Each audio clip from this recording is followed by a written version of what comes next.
What's good, everyone? Welcome back to the I Listen to Everything show. We have an awesome show lined up for you, but first, I just have to acknowledge and mention the merch. We got the Hope hat. We got the Hope Tour t-shirt. Look at how amazing this print is. Okay, hold on. I wasn't even planning on doing this, but I'm too psyched about this. You gotta see this. Look at this. Isn't that amazing? Come on now. I'm telling you right now, NF just knows how to make merch. Like, that dude, he just gets it.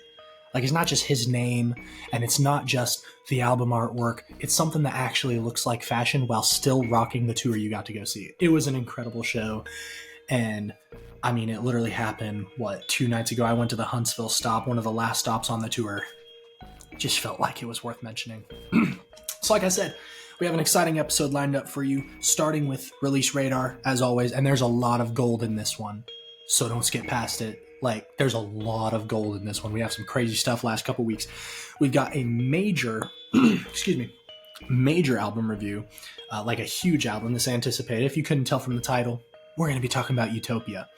And then, of course, we're going to finish it up with an interview type segment, and we are going to be doing 10 questions with an actual rock star. All right, this dude has a ton of talent from one of my favorite bands.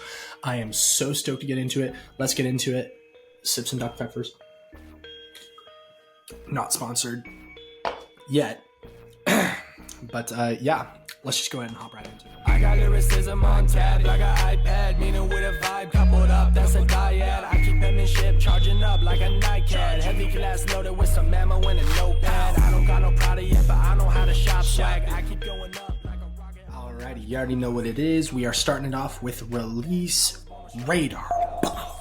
Release Radar. Now, like I said in the last couple weeks, I'm sorry, I know it's been a little longer than I'd originally mentioned. We're going to try to get back on a bi-weekly. Going to try to really get that nailed down. Had some inconsistencies in the last couple weeks, but we had some really, really crazy stuff in the last, 2.5, whatever, how long it's been. Starting off with Anson Seabra. Now, if you don't know who this guy is, what are you doing? I'm telling you, this guy, easily one of my favorite artists ever. Like when you hear me talking about people, he's in the top 10. Like, he's got to be in the top 10. And he just released a song, called Supposed to Be a Love Song. And it's a completely new style than what we're used to from him. Completely new mix on his voice, different type of production. It's a different feel. I'm interested in seeing where he's going. That is a 6 out of 10 for me. It's not that the song itself was amazing. Of the last 5 or 6 releases, it's towards the bottom for me, but it's still good. He hasn't, in my opinion, he hasn't really released a bad song. But you got to check that out. Supposed to Be a Love Song. We got Cliffside, who I was only recently introduced to them, and Cliffside released a song called Endless Wells that I would give a 7 out of 10. It's kind of like if you're familiar with Wage War and if you're familiar with Architects, those two brands, it's kind of a blend of those two type of vibes. So if you're into that, that's definitely something you should check out. Cliffside, Endless Wells, 7 out of 10. We had, surprisingly, again, this has been a pretty decent year for music. We had 3 9 out of 10 songs released in the last few weeks, starting with something very unexpected, all right? This is from the Barbie movie soundtrack. Now, if there's one soundtrack that if you were to say, hey, Nate, we should spin a soundtrack, the Barbie movie is not exactly towards the top of my list and what I would probably want to play. I haven't listened to it, that might be an assumption. But somebody like me, I do listen to everything, and a couple of things on this Release Radar, you'll see, like, I got some stuff that might be surprising, but that soundtrack just wouldn't be up there. But the Kid Laroi released a song that is unbelievable. Like, it's unbelievably good. It's one of the best pop songs to release this year. Like, the only pop song so far that has been better has been Half-Life by Livingston, because that was one of the only 2 10 out of 10 songs to release this year, at least so far. But other than Half-Life, this is it. So the Kid Laroi, he released a song called Forever and Again. And, like, I'm serious. There are a few things, like a few artists, I'm not saying he's one of them, but I'm just saying, like, in general, there's a few artists, a few types of songs that if it shows up on my Release Radar, I'm like, okay, well, I gotta listen to it. It's on my Release Radar, it's there for a point. But I hit play, and immediately I'm like, whoa, and I literally restarted it, and I was like, oh, that's actually so good. And I've listened to it more than once. Like it's been one of those that I've returned to repeatedly, and that's a really important thing in the ranking for me, is that if something is something I want to go back to and I do go back to later, that adds another point. So that's up there. That's some good stuff, all right? You gotta check that out. The Kid Laroi, Forever and Again, 9 out of 10. The two other 9 out of 10s, also excellent stuff. We got Dax. I've been a long time Dax fan now. Dax released a song called God's Eyes that has some incredible lyricism. Like, we're talking just some really, really good stuff. It hits. The last few Dax releases haven't really been my thing. They haven't really been my favorite because I feel like he's kind of been forcing this persona of like, I make deep, relatable, like depressed music, and it's just not his thing. But this song, I didn't get that feeling from. Like, this was another thing that when it released, I was like, all right, I like Dax. I haven't really liked the direction he's been going, but you know, I'll check it out. And I listened to it and I was like, oh, okay, he's back on it. It's, you know, there's some melodic stuff, so if you like that, you know, you'll like that. But it's also, he's got some good rap, because he is first and foremost a rapper. And I think that part of his problem is he went, it's a long story. But, so his song, God's Eyes, it's incredible. 9 out of 10, go check it out. The third 9 out of 10 song comes from an up-and-coming metal band. I think they'd be classified as metalcore-ish. I'm going to ask the lead singer later. That's the guy who I'm interviewing in this episode, Dave Abramaitys, if I'm pronouncing that name right. I believe it is. From the band Apparitions. Apparitions just released a new song called What We Conquer.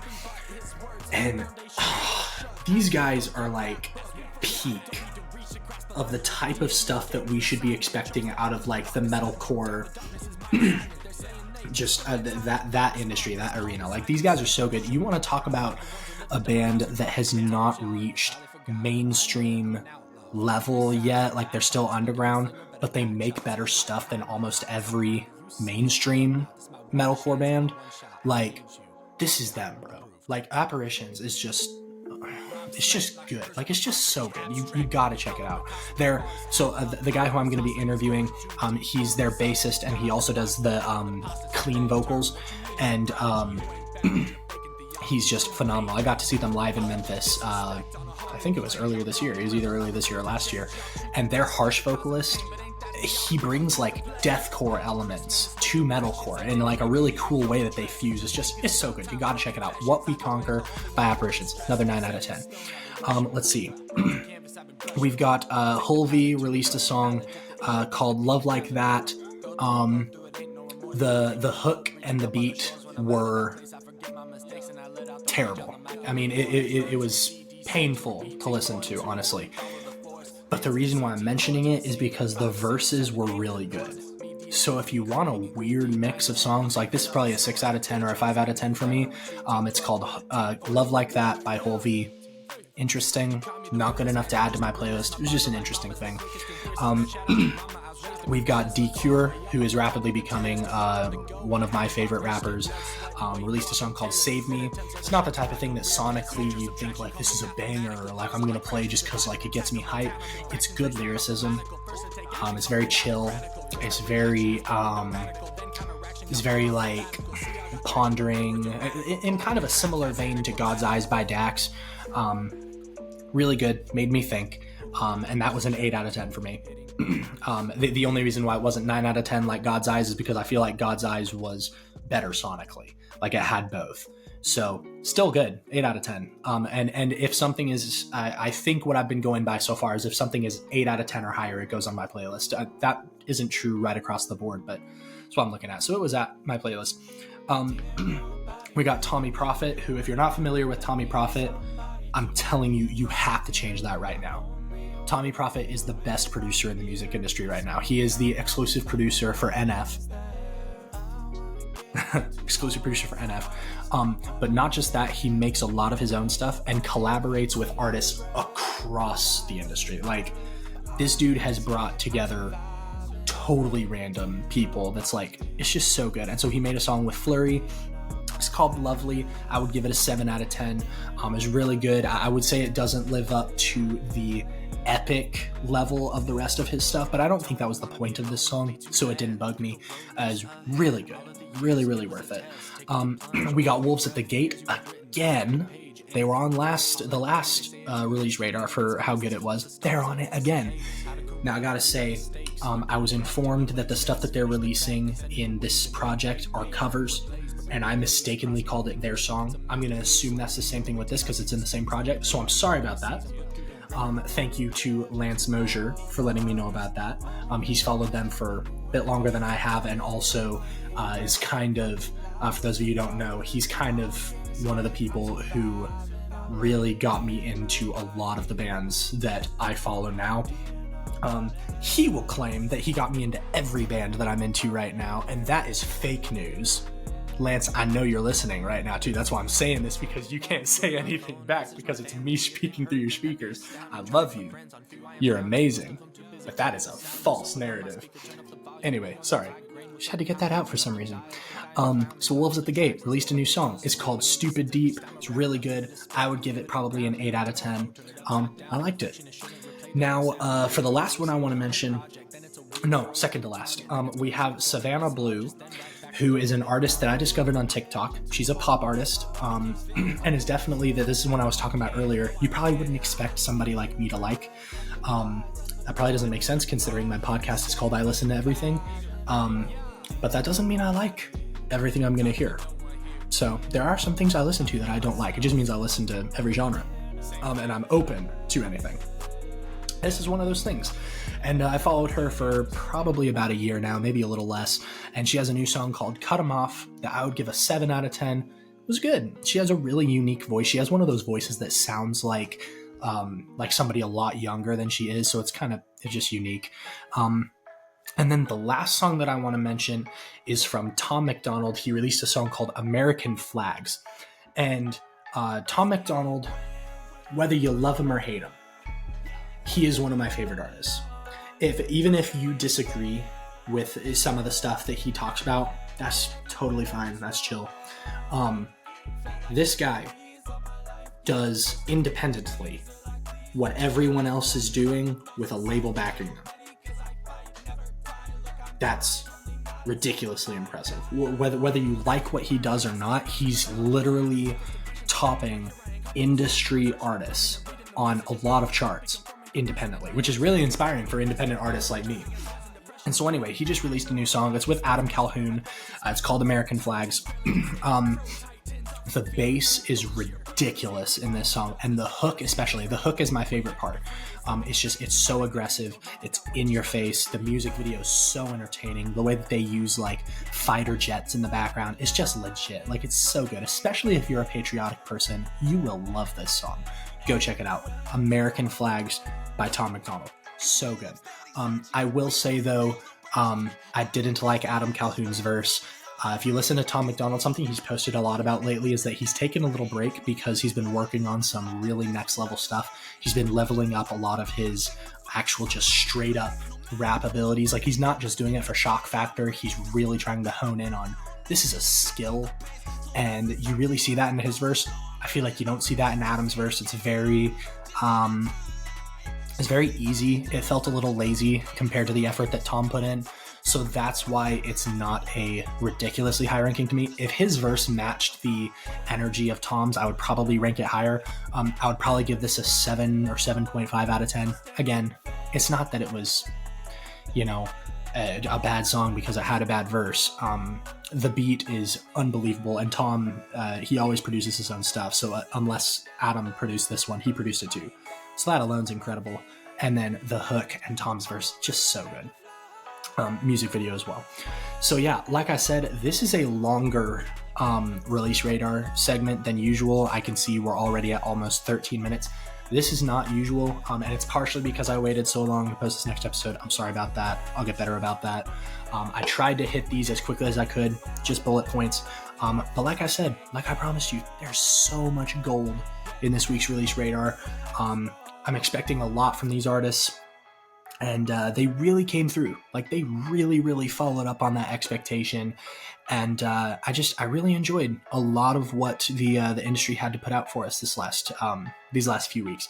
So yeah, please be sure to go check out the people who I suggest. Part of the reason why this segment exists is to introduce you to the possibility that there are artists and bands in genres that you maybe wouldn't have been open to before that you want to go try. So if you're one of my fellow metalheads who listens to this, for the reason of wanting to hear some new stuff from the metal industry, that's one of my primary genres. I get that too. But I would encourage you, go check out The Song by Savannah Blue. Go check out God's Eyes by Dax. Go check out some stuff that's outside of your wheelhouse. And if you've been completely turned off to metal, turn yourself back on. Go try it. You know what I mean? This is called the I Listen to Everything show. So I really want to stress that. That's the whole reason why Release Radar exists, is it's not just for me to rate songs and to talk about why I think that they're good. I'm a random guy on the internet. Why would you care what songs I think are good? That's not why this exists. It's so that we can get a conversation started about stuff you might not be hearing on your own accord already. So yeah, incredible couple weeks for Release Radar, and I'm stoked for the next one. So please be sure to go check all of those out. On to the next segment. That the bullets come from those I used to look up to, now exposed. It was unexpected when I opened doors that don't lead to leaders, just that decompose. Dodging the shots to the bodies hit the ground, okay.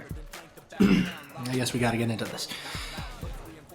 If you couldn't tell by my reaction, this is not exactly a segment that I'm super looking forward to. I'm going to put this right out in the open. The only reason why this is the album that I'm choosing to reviewing on this podcast is because of how colossally huge this is and how it's taking the world by storm right now. It's got to be what we talk about. If we were talking about the best project that released in the last couple weeks, we would definitely not be talking about this. We would be talking about the new Marcus Rogers album. And because of that, I'm going to make a review of that album, and that is going to be posted on my YouTube. So please go check out the I Listen to Everything show's YouTube so that you can go see the album review for the one that, in my opinion, should actually be the one taking the world by storm right now. Okay. So, obviously I just kind of outed myself with my opinion on this. Utopia was not good. And I don't think I'm alone in that opinion. But it seems to be very dividing right now because there are a lot of supporters who, for whatever reason, think this literally is the greatest project in the world. I saw a video one of my friends sent me that was talking about how Utopia is going to be the album that saves hip-hop. And I remember thinking, I guess Travis has that ability. He's a huge artist. For those of you who don't know who I'm talking about, for the people listening who aren't rap heads, this is Travis Scott. And Travis Scott just released an album called Utopia. And there's an argument to be made that this is the most anticipated album of the last 5 years.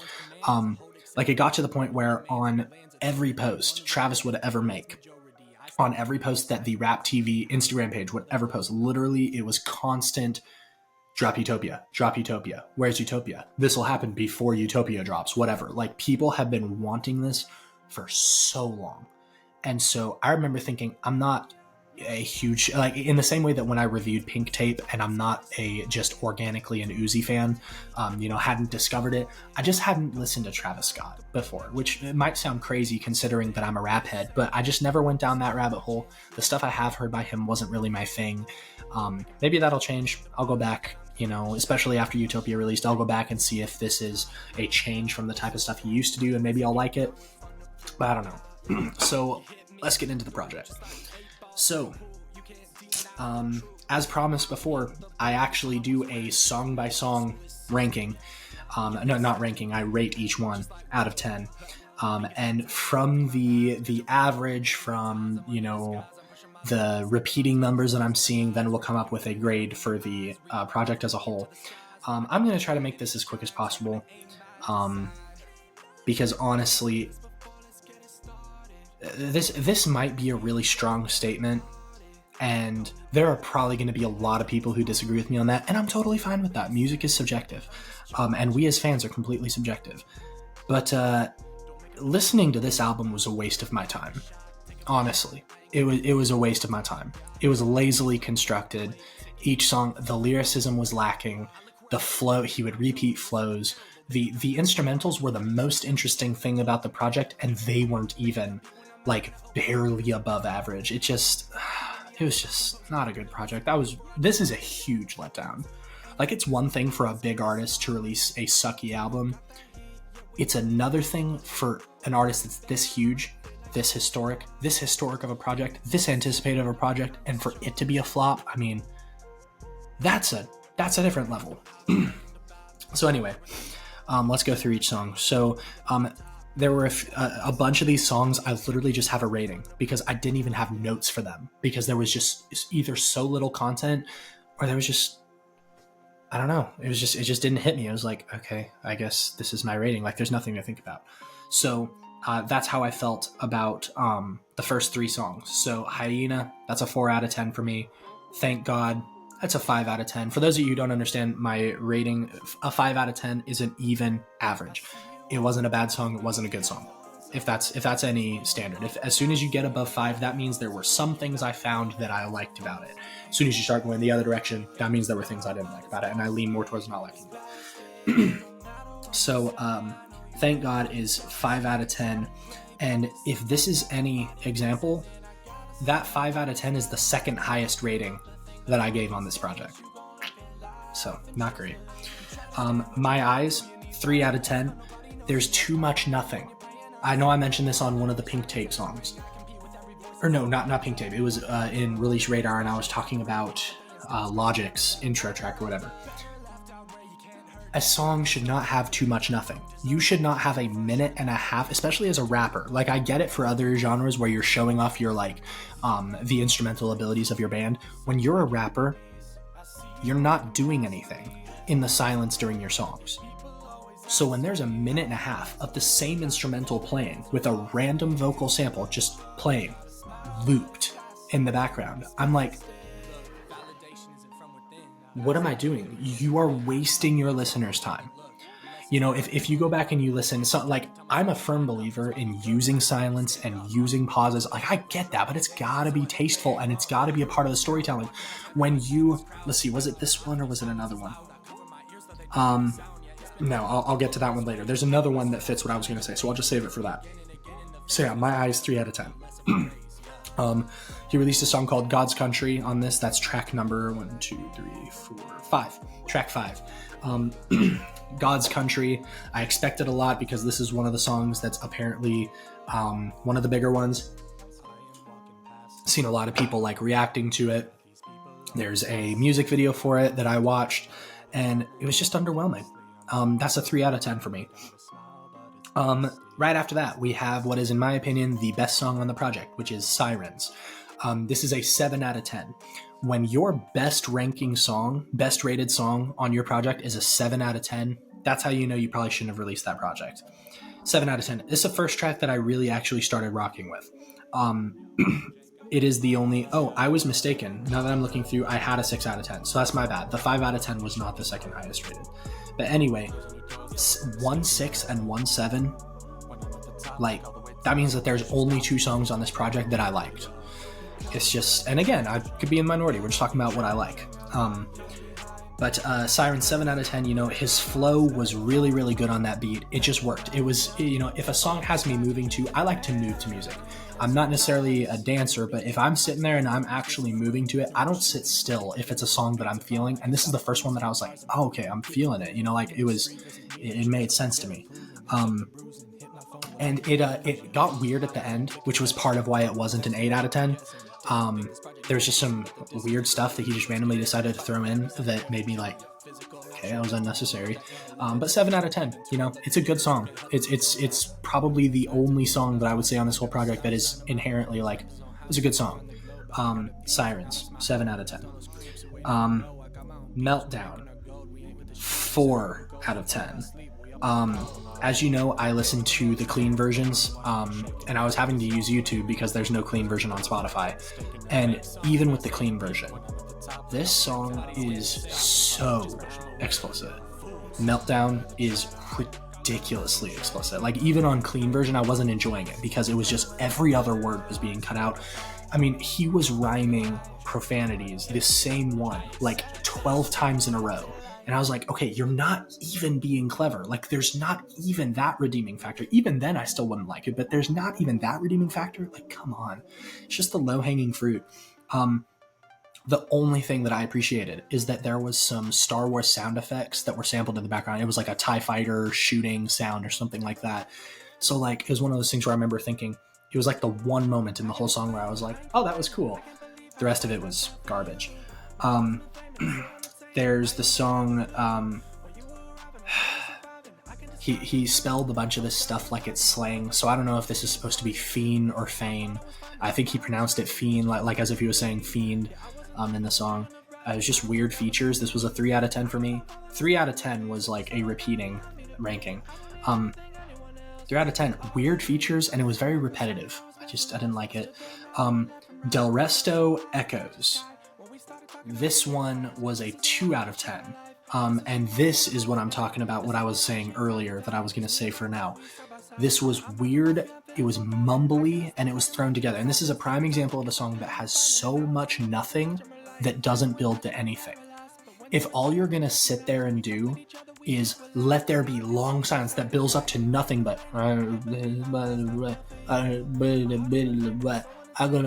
like, it drives me insane when rappers do that. It's so lazy, and I hate lazy lyricism. It's just, it's like a plague in the industry right now. The fact that somebody honestly thinks they can release something like that and think, yeah, that's good, you know, this is gonna sell crazy. The fact that this project is selling hundreds and hundreds of thousands of releases, I'm just like, there are so many artists releasing better stuff. Like, literally, I'm going to plug it again right now. The Marcus Rogers album. You know what? We're going to take a break from that, and I'm going to go see. We're going to remember what the album was called. Because it was amazing. A Case of Grace. That's what it was. Be quiet. A Case of Grace by Marcus Rogers. This album was crazy. This was like an 8 or 9 out of 10 album. This right here, all right? A Case of Grace by Marcus Rogers. Don't even waste your time listening to this garbage. Go listen to Marcus Rogers. This project blew me away. It took me by storm. All right, back to this album. All right, so the next song was a song called I Know, and I say it like that because there is a question mark in the title. It was a 6 out of 10. That was the 6 out of 10. It was good flow on the verses.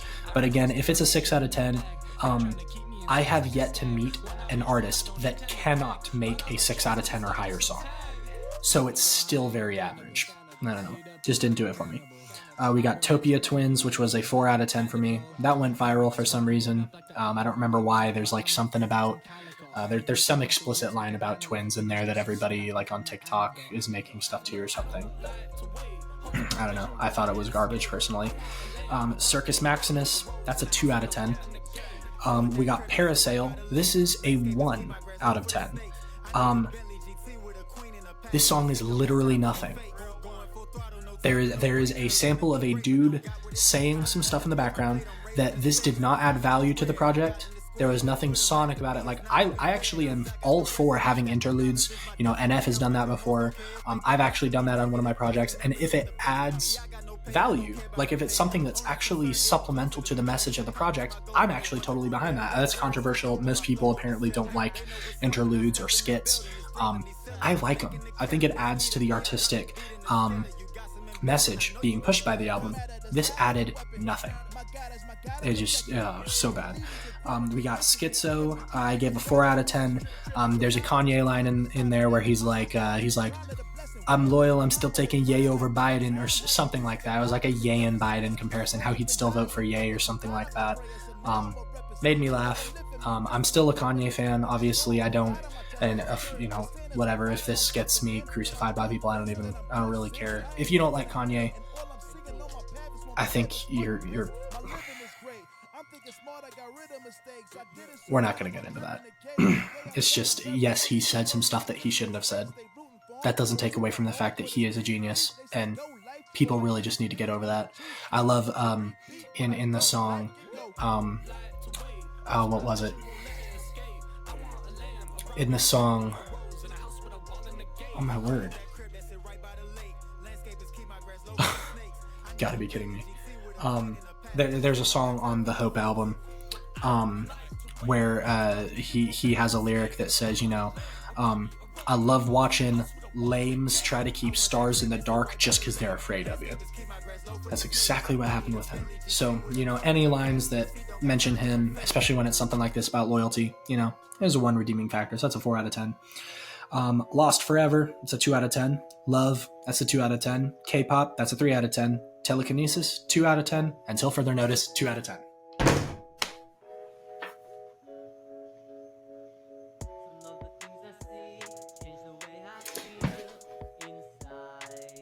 2 out of 10, 3 out of 10, 3 out of 10, 2 out of 10, 2 out of 10, all in a row. Whew, boy, yeah. This album is getting a 3 out of 10 from me. This is maybe the biggest letdown in hip-hop history. Not worth listening to. The clean versions that are available are only on YouTube, and they are not even good. They're not good edits. They literally cut out entire blocks of audio rather than actually going in there and tweaking, you know, the frequencies and reversing it or something like that, which is what I do when I clean up a song. It's just not good. Not worth your time. Not worth anybody's time. Complete letdown.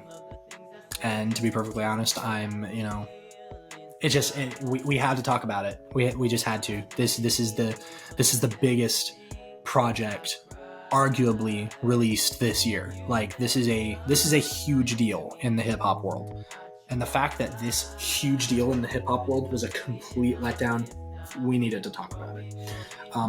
Please, I beg of you, go to my YouTube channel within the next I don't know, we'll see. Hopefully within the next few days, I'll upload a album review of the Marcus Rogers project.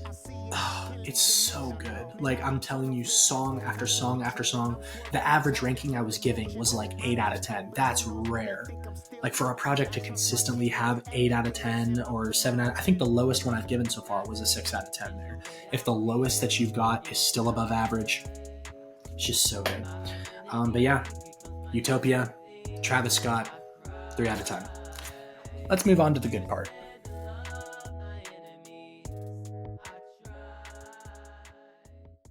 What's good, everybody? I am here with my boy Dave I'm going to pronounce this right. Abramaitys, right?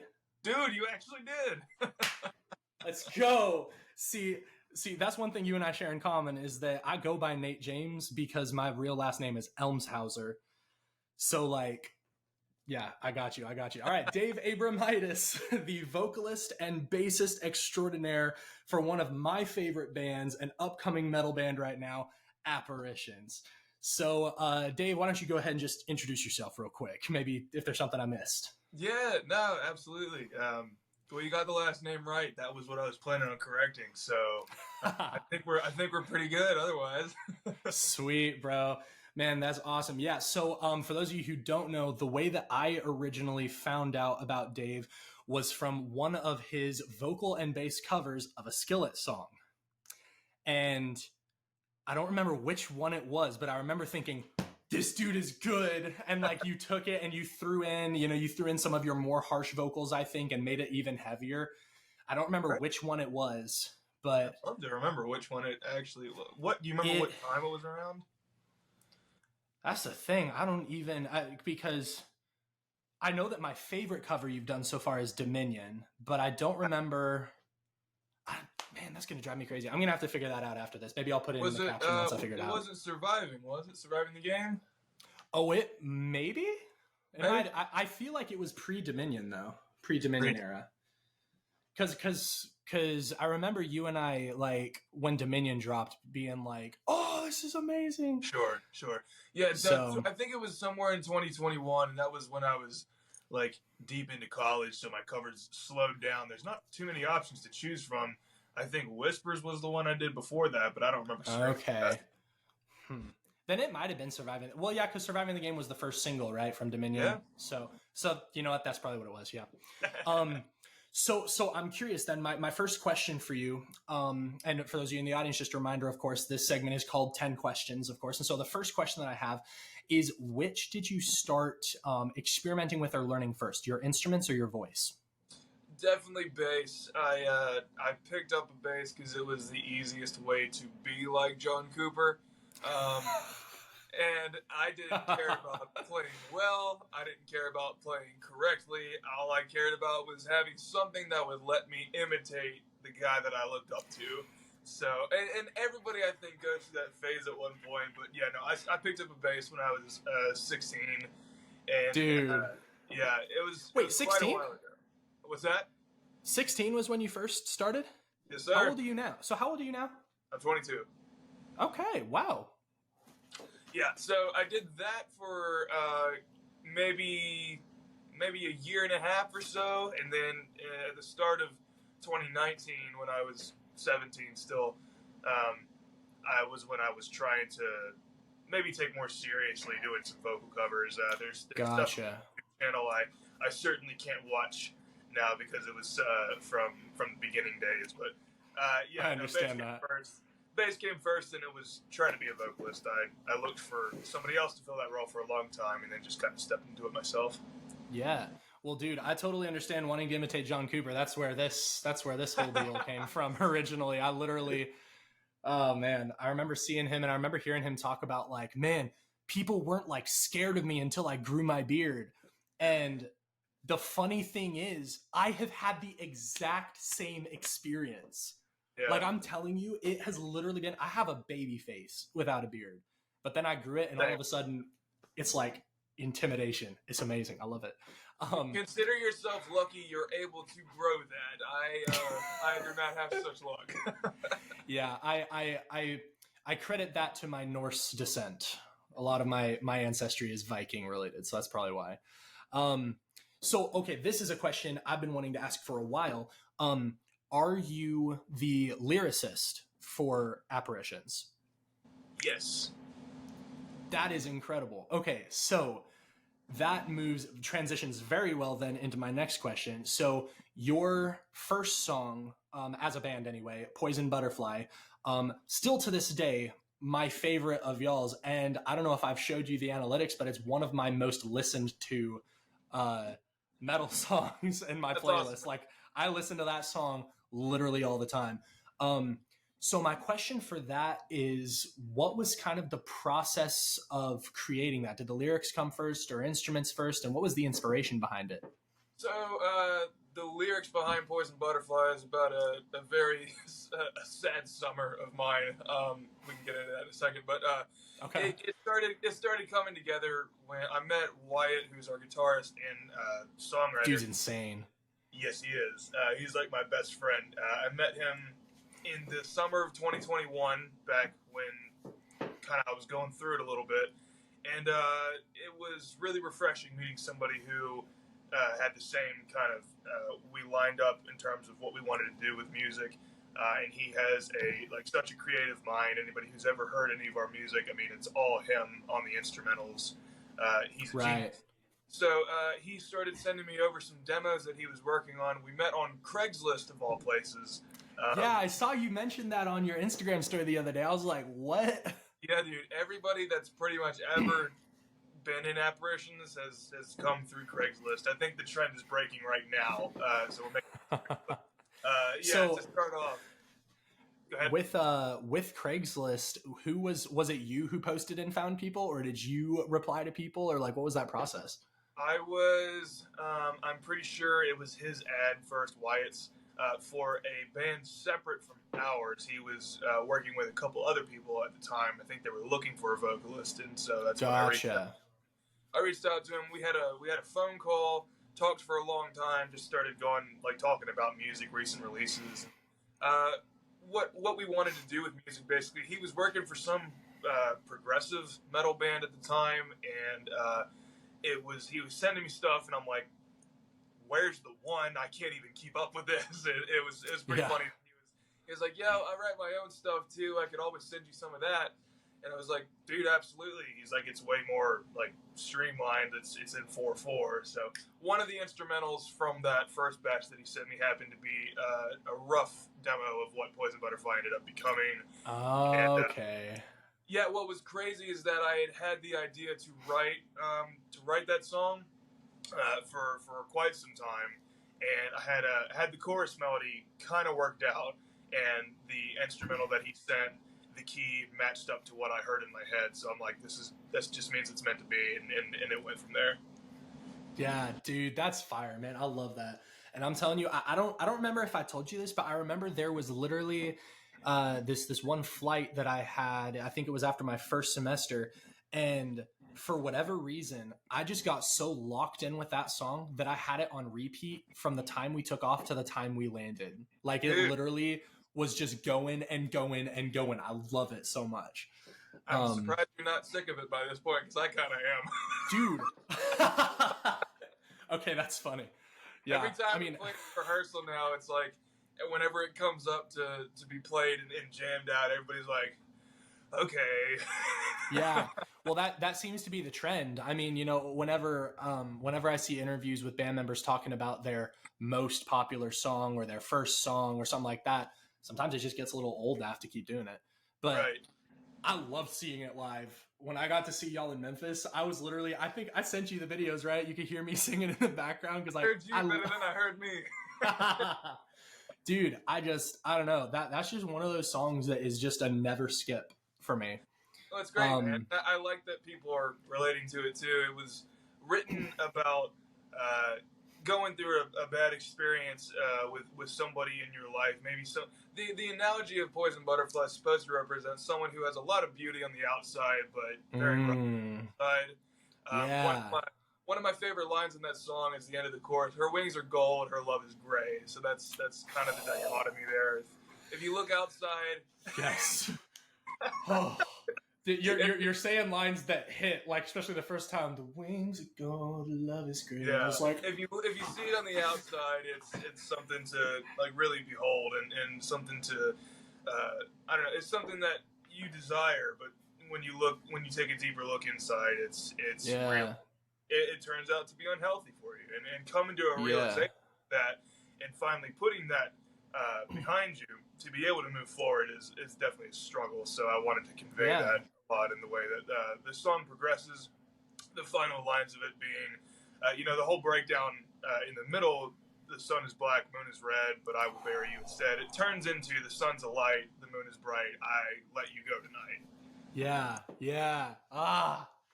It's just so good, man. I think he likes it. Dude, literally one thing that I've thought about is like at some point I so badly want to have a studio session with you guys so that I can witness some of the stuff that you're making and maybe we can work on some stuff. Cause like I'll give you a little insight. We don't really have studio sessions. Everything is done separately and then all gotcha. And it's sent off to New York and then it comes back to us a few weeks later. So it's like it's super cool how we don't, because Wyatt are the only ones that live next to each other. Everybody else is far away in a different state. So where is it's Joey's the harsh vocalist, right? He lives in South Haven, Mississippi. Okay. Gotcha. So what's good about doing that is that we have a lot of major cities surrounding us. So if we do want to maybe play, we can head to Joey's neck of the woods, or Joey can come to us, or we can travel to Atlanta or something like that. So it makes it really that works good. So I did have a question about that because I remember, man, Joey's energy on stage is just infectious, and his voice is incredible. His voice is starting at what? Below the Clouds of Jupiter? Is that when that was the first song? Yeah. Okay, so if it's not an uncomfortable subject, what was that transition of vocalists? It was a pretty streamlined transition. Nothing personal or anything. It was just, it ended up being not the right timing for the first guy staying on Poison Butterfly. And yeah, he has his own project now, Jacoby. We all wish him the best. And Joey kind of just stepped into the role really easily. It allowed us to keep putting songs out. And a great thing about it, too, is that the tone is not too different. So if you listen to Poison Butterfly Right. and the other songs, it sounds pretty consistent still. So I mean, Well, I was gonna say, yeah. I mean, it's perfect, and I noticed. I mean, I feel like y'all have really like the current band has such good like chemistry as friends and as performers together. At least from what I can tell, like y'all's energy is very like you match each other really well. Exactly. Yeah, we very much enjoy our dynamic. You mentioned Joey; he's a absolute class clown. I mean, he always keeps it light. You know, we enjoy getting together and very much so as friends before being bandmates. But also, you know, that's awesome. We don't get to be together in full all that often because of the distance. So when we actually are able to do that, it's a lot of fun for everybody. We want to make sure we make most of the time we have. Yeah, that's legit, dude. Yeah, I'd love to get Joey on the show eventually too, because that Bleg in Poison Butterfly, every time, bro, I'm like, yeah, I'm bad at like writing in the bless because I don't know something about I always focus on writing actual words, but I gotta start doing it. They get a lot of reaction. Yes, in the little sheet, bury you instead. Bleg. Okay, so here's a question for you. I remember my first impression and first reaction to Below the Clouds of Jupiter was not actually had to do with the song itself. It had to do with the cover art, because that cover art is unbelievably cool. So I was curious as to, is that like what was the inspiration behind making that cover art and who did it? It was done by an artist called Make North on Instagram. They've worked for other metalcore bands in the scene before too. Gotcha. Great process working with him. He was he was really fast at turning it around, and we wanted to just convey a soundscape. Below the Clouds of Jupiter is a story of two lovers lost and in a harsh environment trying to find each other through the noise. You can kind of use that as a metaphor, you know, Jupiter being a metaphor for the world and the chaos that goes on in day-to-day life, trying to find respite and grace in somebody else. So we wanted to convey that on the art. Obviously, having a song titled Jupiter, it's like it would be a silly decision not to go for using actual Jupiter for the visual, just because it's beautiful. So we used that. They put I think Saturn off in the distance just to show like it's an impending collision that kind of adds to the chaos and the nature of the environment. And then you can see two little silhouettes on the planet. You know, it looks like they're finally uniting as one. So it gives a big satisfactory feeling, I guess, when you dissect it and take a look at it. But yeah, that's where that story came from. Well, and I just love. I mean, so much about y'all's brand is really incredible and like evolved. Like if I was to just stumble upon your music for the first time right now, I would assume they've probably been around for like a decade or so, you know, because like, well, because literally like if you look at, I'm a cover art geek, honestly. Like to me, I judge a lot of an artist by what their cover art is like, because to me, that tells me if you're willing to put in the extra mile to make it good. And so especially when I remember when you first posted the cover on Instagram, I was like, I gotta check this out. That's crazy. And another thing that I wanted to mention too, one of the reasons why I love y'all's production is similar to why I love Lorna Shore's production, in that it's so cinematic and super like orchestral. There's use of choirs. Like it's just great. I wish more metal bands would do it. And I think that's a unique thing.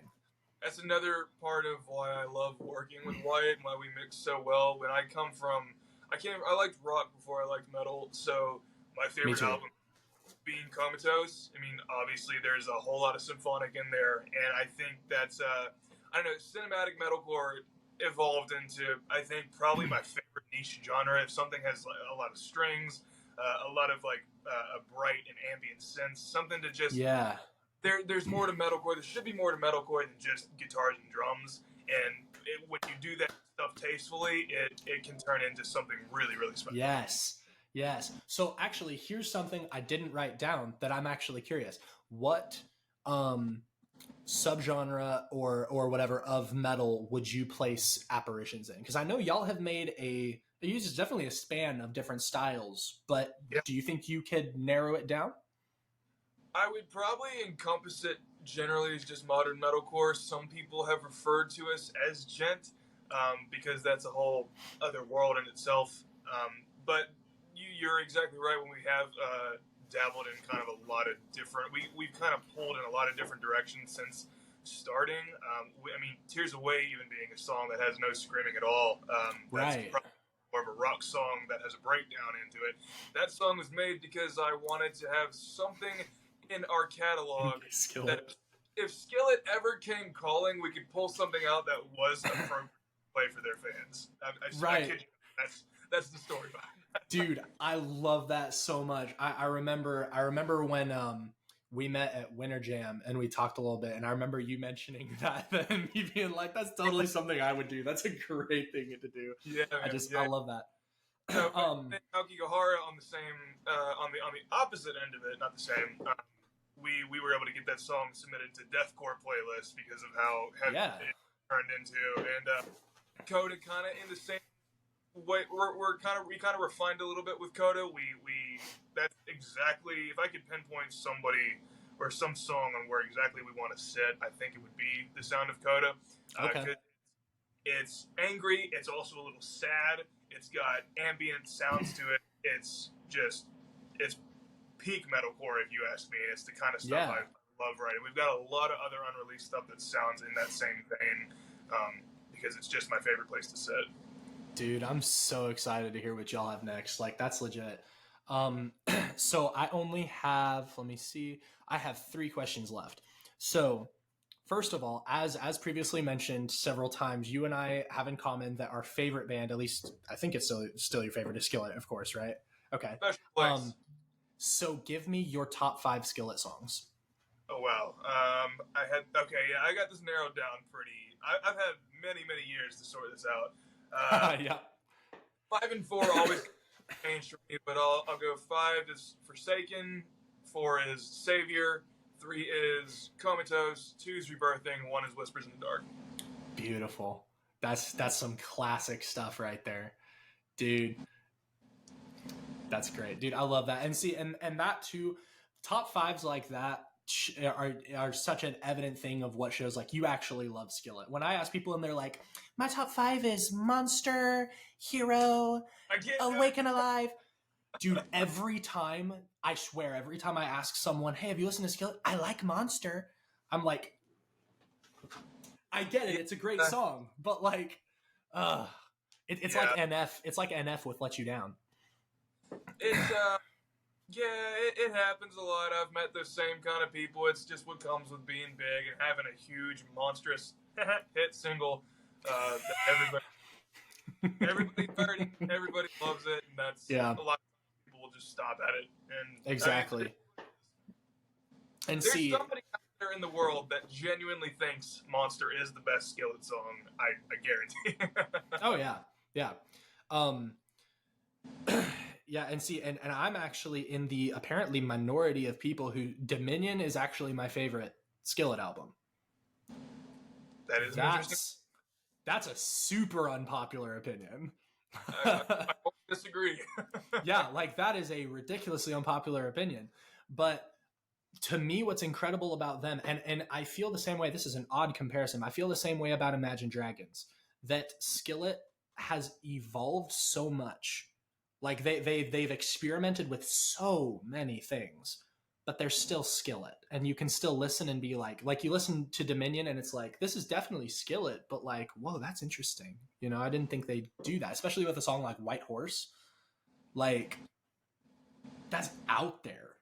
Yeah, it's, I think, my girlfriend's favorite song from Dominion, and possibly even rivaling like of the whole Skillet catalog. But the album was definitely an interesting take. And I absolutely enjoy the album for what it's worth too. I think that it's always super hard when you've set the bar so high for yourself in the past few years, like with Comatose and Collide, especially those two. Like I don't think anything will ever come close to topping it, just because I was in my formative years when it came to music, when I was big into those Right. albums. I found a lot of other Skillet fans go through the same thing too, so I'm not sure if you could relate, but I had a period where it was like Skillet only. If anybody else was on and I was listening to it, it's like I was cheating on them. It's like I Yes. couldn't do it. It Yes. was all the time. Dude, literally, I relate so hard to that because there was literally over a year, maybe a year and a half, where if I look at it used to be called Spotistats. Now I think it's just called Stats for Spotify, where you can like pay to actually see what your listening habits are like and see the numbers. And Skillet, despite, I mean, obviously I still listen to them all the time, but just because of that 1 year and a half, there is such a colossal gap of thousands of streams, hundreds of thousands of streams compared to the next artist down. Yeah. And see, for me, I started listening, I think that the first release that I was like a super fan for, that I was like presently aware, like, oh, they have a new album, was Unleashed. Same. Now, the first stuff I ever listened to, the first song I ever heard from them was Comatose. And then I think Rebirthing and Monster. But yeah, I think I followed that same arc. All right, here's my third. I can't count. If you had to switch genres, what genre would you switch to? Oh man. People have asked me before if I wasn't doing music, what would I do? And I usually say like be an actor or something, but I've never had this question. Man, I was doing kind of Skillet-esque music before this project even came out. And so I don't know. Maybe I'd go back to that because it's kind of the bare bones of what introduced me into the genre that I love.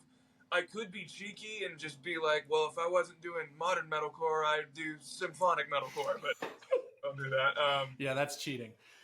I don't know. I'd probably try deathcore because I think there's a whole lot of there's similar aspects to it, but it's like I feel like you get to have a little bit more fun. You can just kind of push it to the extreme without caring what everybody thinks.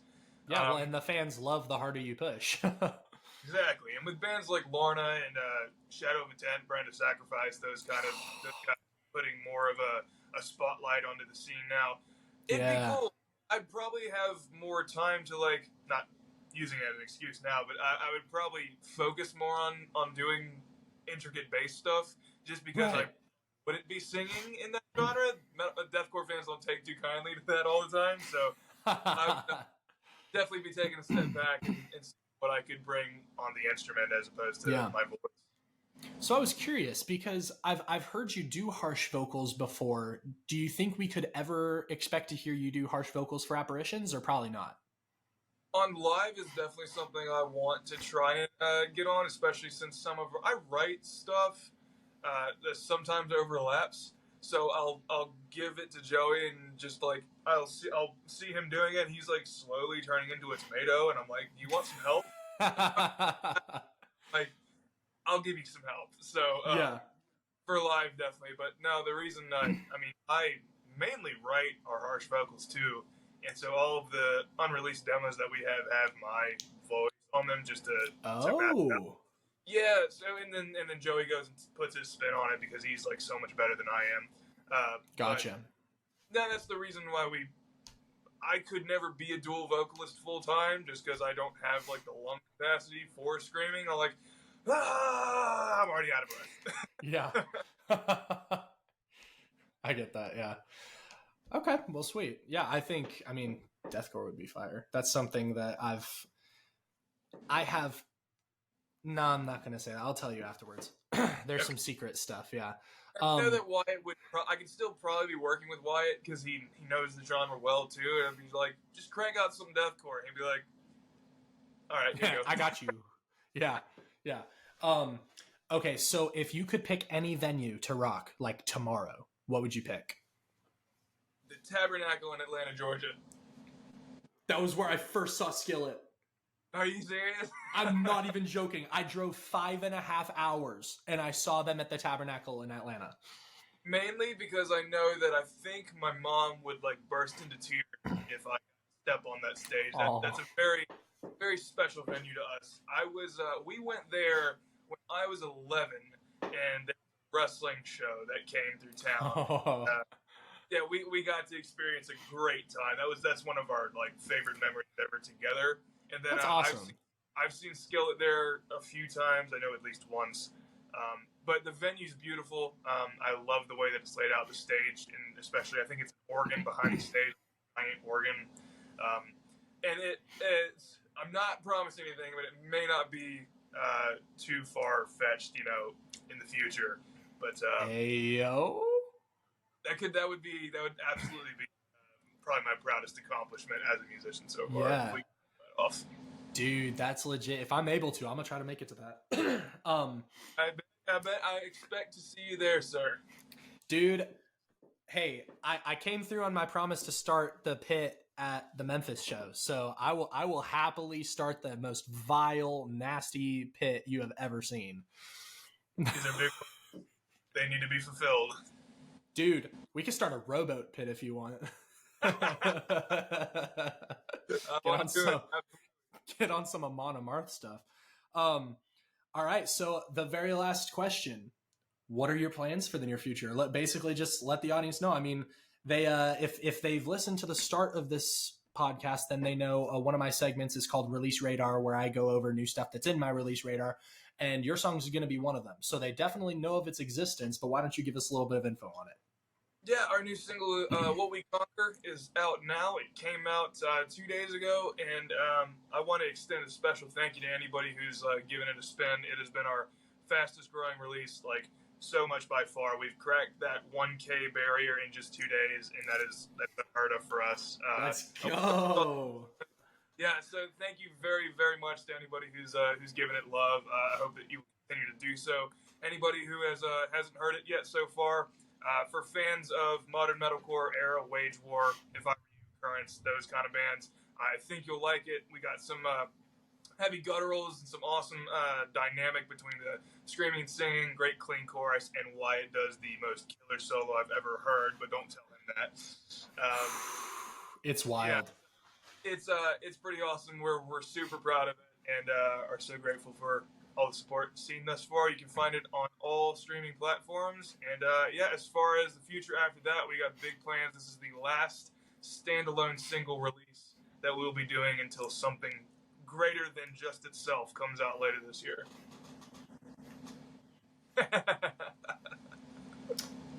Well, is that so? Huh? Okay. Okay, all right, man. Dude, I'm excited. I'm really excited to see what y'all have in store, man. Thank you so much for coming on the show, bro. It really means a lot. Something that I have told my fan base repeatedly for years is that no matter how much I love hip hop, rock and metal will always have a very, very deep spot in my heart. And so getting to interact with people who are working in that zone and are absolutely killing it is always an honor. So thank you so much for coming on here, bro. Absolutely. Thank you for the opportunity, man. It's been a blast. My pleasure too, bro. All right, we'll talk again soon, all right? Peace. Well, I don't know about you, but I've had a ton of fun on this episode. This has been incredibly, incredibly entertaining and very fun for me. I love getting to listen to new music and to be able to just talk about how I feel about them, to be able to talk to other industry professionals. It's a really good outlet for me, and I really hope that it's something that is impactful for you in some way. We had a release radar that was filled with a ton of straight gold, amazing quality. Be sure to go back and listen. If you need to re-listen to catch some of those names, go check them out because they need attention. We had, an album review from, even though it wasn't good, at least we talked about it, in a mainstream sense. And there aren't many people giving a negative review about this, and they need to be, because we need to hold artists accountable. If we as a society keep allowing music like this to be considered the great stuff, it's just going to continue in that downward spiral. And it's really a shame to me that we see projects like that getting hundreds and hundreds of thousands of streams, and then hundreds of thousands of purchases and hundreds of millions of streams. I'm sure he'll eventually reach 1 billion on this project. But then you look at, literally just for comparison, I wish that same number of people could literally just listen to the stuff that Dave and his guys are making right now. Like, if we could take every member listening to Utopia and get them to listen to What We Conquer, the new Apparitions song, like, that's another huge part of what I want to do on this podcast, is that I really want to give attention where the attention needs to go. And for guys who are actually contributing quality to the industry, as opposed to just putting more garbage into the swamp that already is the mainstream industry, the mainstream media. It's just really, it's upsetting sometimes to see the stuff that is allowed to get popular, it's allowed to get big. And so I really, really want to focus on people who deserve that attention. And Apparitions and Dave Abramaitys is a great example of somebody and a band who deserves that attention. So please be sure to go check them out. I think that just about wraps up this episode. Keep on staying tuned for more. There is a lot more on the way. There's a couple more artist interviews from some really, really cool bands. There's a couple, and not just bands, there's a couple single artists who I'm talking to, and we're talking about people from all across the board. I got a country artist lined up. I got several rappers lined up. I got more metalheads lined up. We got singer-songwriters. We got everything. All right. It's all coming. It's all getting loaded into the chamber right now, just getting ready to fire. So please stay tuned. Music is in our blood. That's why our hearts have a beat. Thanks for listening. I got lyricism on tap like an iPad, meaning with a vibe coupled up, that's a dyad. I keep penmanship charging up like a nightcat. Heavy class loaded with some ammo and a notepad. I don't got no Prada yet, but I know how to shop swag. I keep going up.